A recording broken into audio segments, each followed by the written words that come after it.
Welcome. This is CrazyMan7777 here with another World of Tanks video. This one is kind of a surprise. I wasn't really planning to make much on World of Tanks yet this year, but 2017 has already given the gift of two interesting updates for World of Tanks. Firstly, you might notice that we have higher contrast and heavier lines going on here. That is not my filter, this is a World of Tanks filter.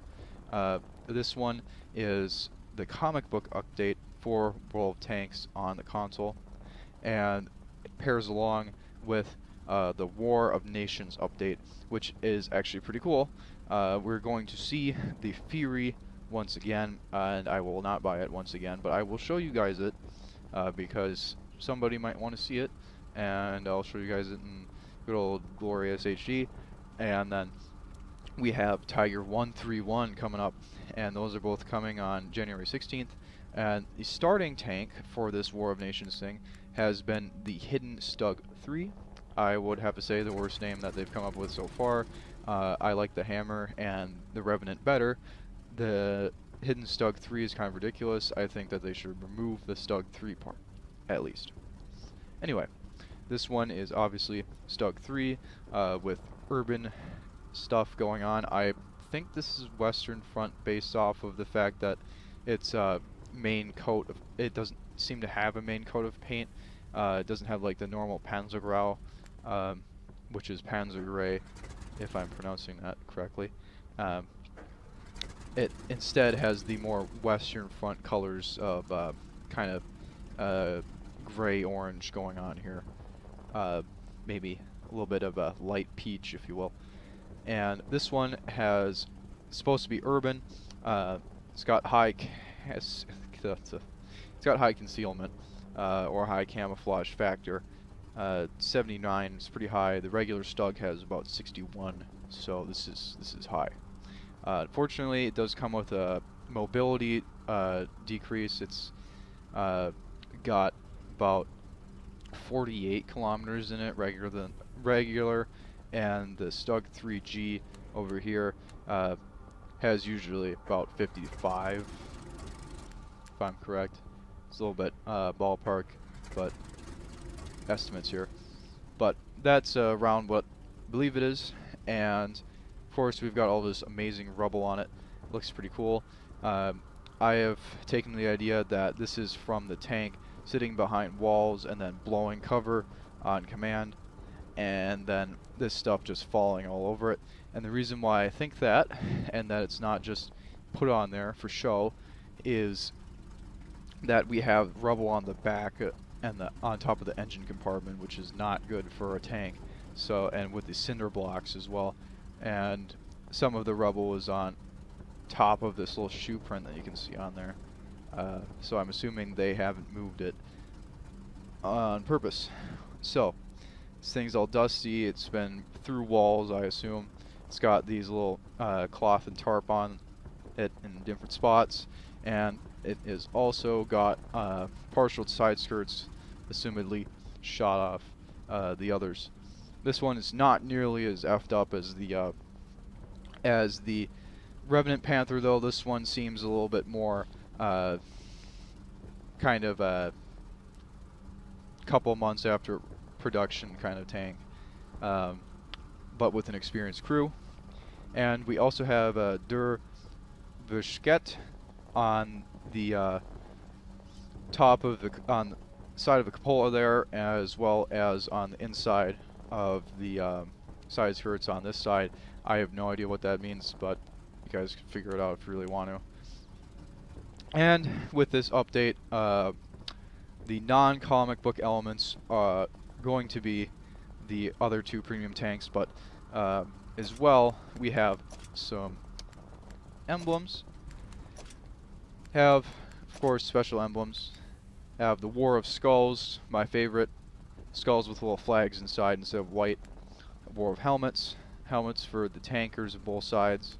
Got the War of Tanks, Tiger tank, Sherman tank. We've got Team USA. I kind of like this one. I'm surprised this is not put in the general category. I would really like all of these emblems to go straight into the general category so we can always have them. And of course we've got Team Germany and Team Deutschland.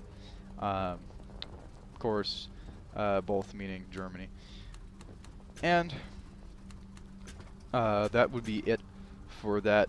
Just another show off of, if you guys can not really tell the difference between the normal picture and this kind of comic book filter that we've got going here. We've got, maybe you can see it on the leaves here, just black outline, or maybe on the tracks that are on the Boilermaker. And we've also got high contrast, so the Boilermaker is super green, unlike normal. Anyway, I will move on to gameplay with the hidden Stug right away here. You guys can see what it plays like. Alright, have the Great Wall map. This should be plenty interesting. It's going to be a little bit hard to keep myself concealed. That's really the big thing about the hidden, if it weren't obvious enough by the name. And the other reason why this is a good idea is because it does not have exactly the best engine, which I probably already mentioned, but anyway. Ah ouais. L'as essayé tantôt. Montez donc bien vite, montez plus vite que moi. L'as essayé tantôt, là, un coup, un par terre. Alright, we have people. De travail. Calvache. 1650 de demeure. Fortunately, we have to turn them off for today.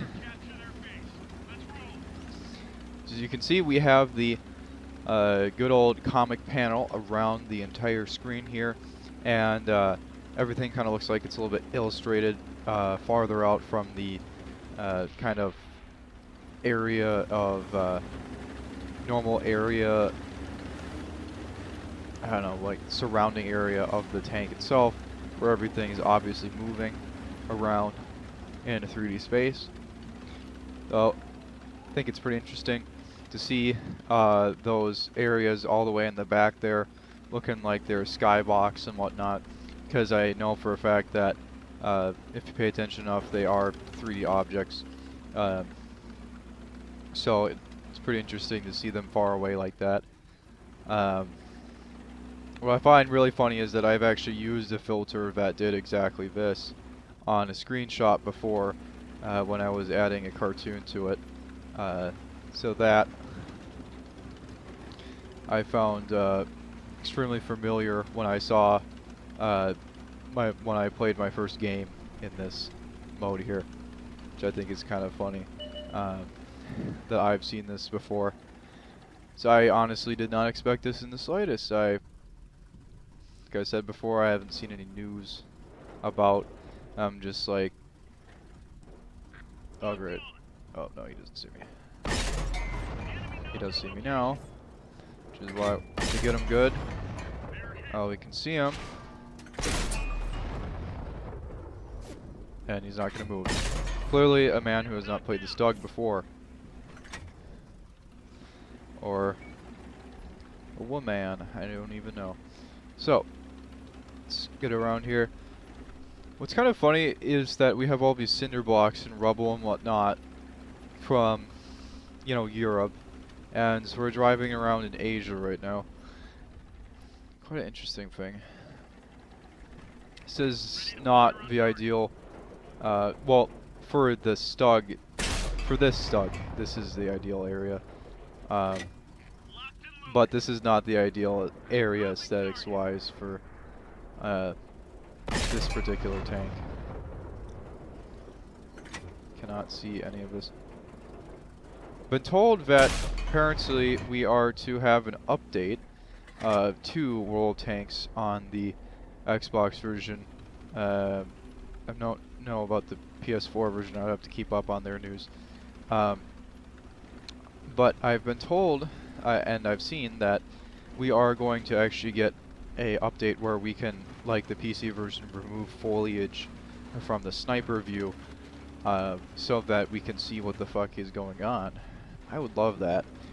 sometimes, and I would hate that other times, so I'd probably just leave it, but it's an interesting option. It's kind of like the good old map change option that they've added. They added a while ago. And I suppose while I'm speaking of random news, on the recent Q&A for World of Tanks, somebody asked if we could mess with the, as they said, the wiggly bits on the tanks. You know, all this crap that's sitting on my tank that wiggles back and forth with the physics. Somebody actually asked if we could see a version of World of Tanks where, in the future, where we could actually customize those things, and we have been told yes, as well as changing the size of the decals and moving them around and flipping them and whatnot. So basically, we might be able to get a free version of the paid-for stuff in War Thunder, if anybody's ever seen that, where you can have a War Thunder premium account and then that you have to pay for, of course. Like I said, it's in War Thunder, almost all of that stuff is pay for, but we might be able to get the optics that are on our tank to be able to move them around without having to pay for them. That'd be great. Of course, they could take it as another opportunity to make money, and that has happened. I'm gonna get killed here on some occasions on World of Tanks Xbox, where they've just gone for the obvious money grab. But we've also had a couple of different times where they haven't, and those are the interesting times indeed. For example, when they've added the hero tanks, almost all of the hero tanks have been available to get by yourself.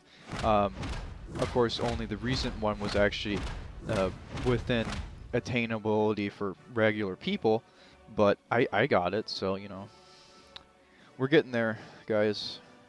You just gotta keep climbing the ladder above the PC filth for World of Tanks.